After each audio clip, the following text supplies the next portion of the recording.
man. All right, what is going on, guys? It's Adam, aka Marf, and this is Marfoogle News. So real quick, I want to talk about a few things, and in fact, I actually want to first let you know why there was not a show today. I just want to bring up, I actually met two of the most amazing Foogle fam members ever today, and we ended up going to a dinner place downtown Seattle. Now, many of you may not know this, but there is a lady by the name of Rhiannon who has actually run our Facebook group for almost 4 years.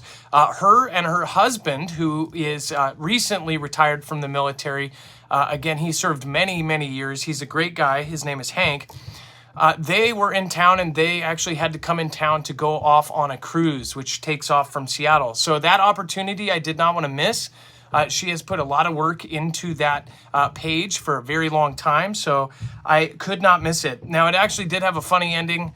I ended up spilling my Diet Coke all over my crotch. In fact, this was what it looked like at the very end. I don't know if you see that, but it was absolutely horrid. But that's Rhiannon and that's Hank, and they are actually two of my most favorite people now. Again, got to meet them in person. We had dinner at a sushi place, and it was great.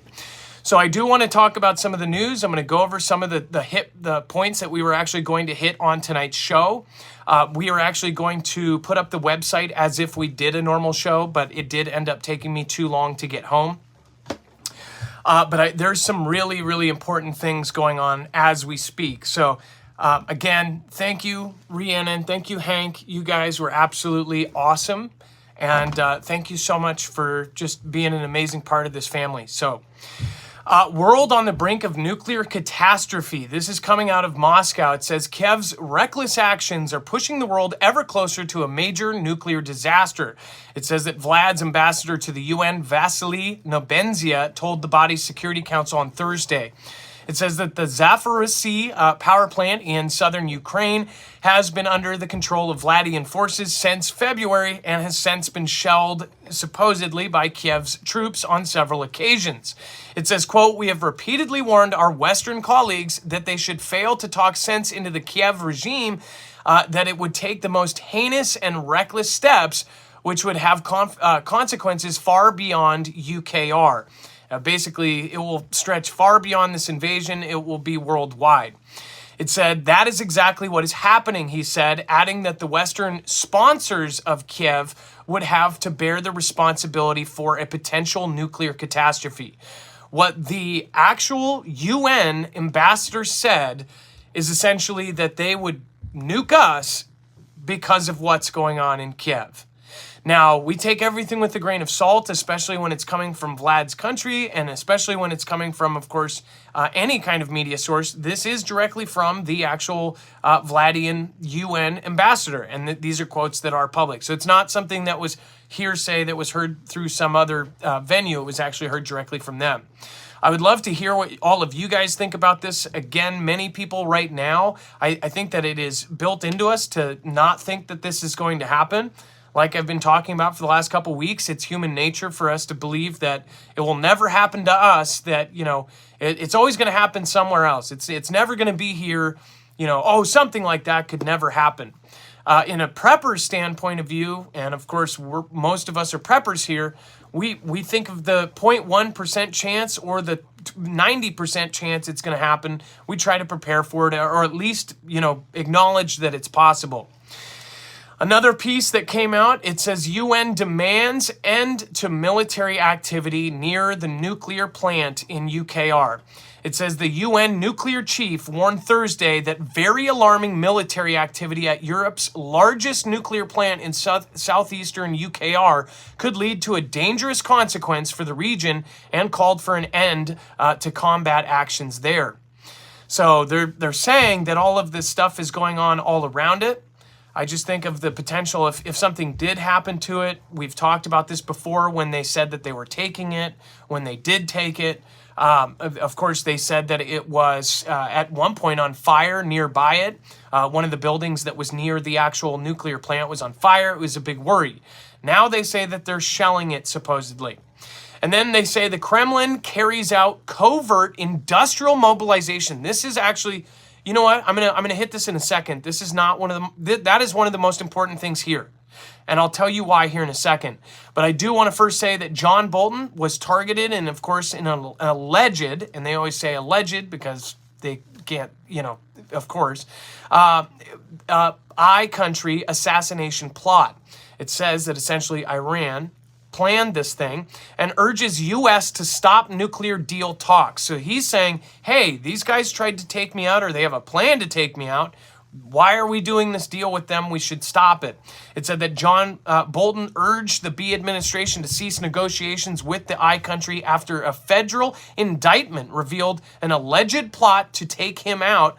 Of course, and it says Bolton said others are also being targeted and calls for the U.S. to work with removing the regime from power.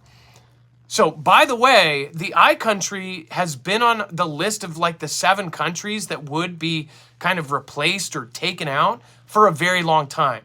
So we may see a totally different thing happen than what we actually thought was going to happen, which we may see something there first. Now, as we know, there's been many other countries where all of a sudden the leaders are taken out, mostly the ones that, wanted to back their currency by gold. But, that's going a little bit into, that's sidestepping a little bit. I want to say that this is totally related. Most of the older folks here will remember author Salman Rushdie was actually shanked on stage at a lecture that he did. If you remember, Salman Rushdie, whose novel The Satanic Verses drew death threats from the Ayatollah or from the leader of the I country in the 1980s, he was actually poked several times in the neck and abdomen Friday by a man who rushed the stage as the author was about to give a lecture in Western New York. This is a big deal to anybody that remembers what the whole deal with that was. He has had a bounty on him, and I forget what it is. Yes, it says that in 2012, a semi-official I Country Religious Foundation raised the bounty on Rushdie's life from $2.8 million to $3.3 million. So imagine that. Since the 80s, this guy has been walking around with over basically a $3 million, or actually, I'm sorry, for the last 10 years at least, he has been walking around with over a $3 million bounty on his life from an entire country, or at least an entire country's religious group. So that is absolutely insane. And then he went on a lecture and a guy just came up and just started poking. This is definitely part of all of the bigger stuff that's going on right now, and I hope people are paying attention with that country. Obviously, we are being directed to look that way, so remember, we're also following everything that's happening, not only Vlad, not only Xi, not only the I country, but also what's happening in countries like Poland, and of course in Europe, and in Australia, in Mexico, in Canada. Canada's going through all of its other stuff too. Auto parts supplier ignored 460 alarms in 3 hours as hazardous chemical flooded waterways. It says a major auto parts supplier dumped thousands of gallons of water contaminated with a cancer-causing chemical, which poisoned some of the most popular waterways in Metro Detroit at the height of summer swimming season. It says that Tri-Bar Manufacturing in the Detroit suburb of Wixom, Michigan, supplies parts to big names like Ford, Toyota, GM, and Rivian. It says the company sends its wastewater to the Wixom wastewater treatment plant, which then sends the treated water into the Huron River. The river then feeds water tablets as well as the countless lakes, creeks, and ponds that dot the heavily populated region. It says during the week of July 29th, Tri-Bar overwhelmed the Wixom treatment plant with thousands of gallons of wastewater tainted with hexavalent chromium as a highly toxic cancer-causing chemical, and it's the same one that Aaron Brockovich rallied against in the 90s. If you remember, of course, they made a movie about that with, oh my gosh, people are going to just kill me for this. The same one who did, Pretty Women or Little Women or whatever it was. You guys know who I'm talking about. the woman who played Erin Brockovich. I don't know why I'm brain farting on this. Hexavalent chromium can cause nasal and sinus cancers, kidney and liver damage, nasal and skin irritation and ulceration, and eye irritation and damage. There were plenty of warnings that the chemical would be entering the Huron River. 460 alarms in 3 hours. And I don't know, and I'm not saying that the guy was on his phone or something. Maybe he was on Facebook being tracked, but I don't know. It says, but a Tri-Bar employee simply apparently overrode the alarms as 10,000 gallons of contaminated water overwhelmed the treatment plant and flooded into the Huron River. And it says that the company took 4 days to report the spill, so they didn't do it right away. I want to point out that not only with anything nuclear, the stuff that's going on in UKR with this big plant, almost every single big event that we've had with either nuclear or chemicals or stuff going into the public, we have had a history here in the US and around the world of trying to cover these things up, trying to delay reporting them or try to minimize how bad they look. And there's a reason for that. I mean, it's obvious, there's humans involved, so nobody wants to be responsible and nobody wants to really take the blame right away. They want to try to make it look like it's something else. But one thing I want to point out is us as civilians, we have no idea all of the stuff that goes on. By the way, the folks that I met today, Rhiannon and Hank, they actually lived in Hawaii during that false missile alert. They were actually all three of them awake. Hank was currently serving in the military on Hawaii during that whole thing. Fascinating story. I want to say, though, things like that, we still don't have a solid answer on. We don't know exactly what happens. In fact, Hank and his wife, who were both in there and both got that message, they both actually have different thoughts of it. She thinks it was an actual missile. He believes there would be more heat signatures found, and they would have found, they would have saw some sort of flash or whatever else. Then, of course, other people say that they did see a flash. My point is, though, with the water, with the nuclear event, with all of these things, we're not going to find out until it's very, very last. Now, with that Hawaii missile scare, I still want to hear from people that were actually on that island. And at some point, I would love to put together a piece of everybody that was there and see what they kind of went through that morning. If you can imagine, for 45 minutes being told that this is not a drill, that a ballistic missile is heading towards Hawaii, your home, and it's not a drill and it's happening. Just imagine that. And imagine that they basically said it was an accident. They pushed the wrong button. Then, of course, they said, oh, it was a drop-down menu with many warnings. Same thing with this. This guy went over the warnings several times. He ignored 460 warnings and let the chemicals flow. Then they delayed reporting it for 4 days. This is horrid. But this kind of stuff happens all the time. That's why many people are trying to be self-sustainable, have their own source for water. That's why people are getting Alexa Pure Pros and things like this to filter their own water. So I just want to point that out. I want to say a quick piece, and then we're going to talk about how Vlad is essentially turning all of his factories into wartime machines, this is straight out of what we did back in WW2. It says Facebook can track your internet history and credit card number on other sites. We've known this. I've talked about this since Congress had this leak. Well, apparently more stuff is coming out. And they say that Facebook and Instagram are allegedly, rewriting websites visited by their users so they can follow them around the web. Research from an ex-Google engineer claims that the social networks inject other websites with a tracking code whenever a link is opened through their in-app browser. This means that Facebook and Instagram can monitor everything from your internet history to your passwords, addresses, and credit card numbers.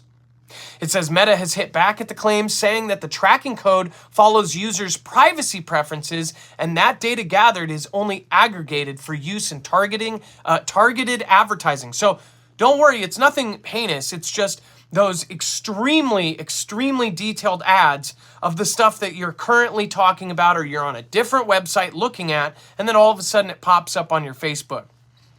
It says in a statement, Meta responded to the claim saying, we intentionally developed this code to honor people's tracking choices on our platform. This code allows us to aggregate user data before using it for a targeted advertising or measurement purposes. So they're basically saying that, for a lot of phones, they're giving you warnings. They're telling you this. If you comply, they basically track you everywhere.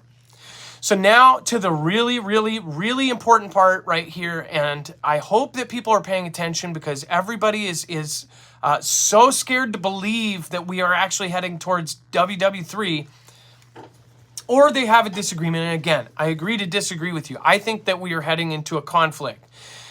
It says Kremlin carries out covert industrial mobilization, and this is, of course, according to UKR intelligence. So this is not coming directly from them, so I am taking this with a huge bottle of salt. But if it is true, it is a much bigger deal than anyone thinks.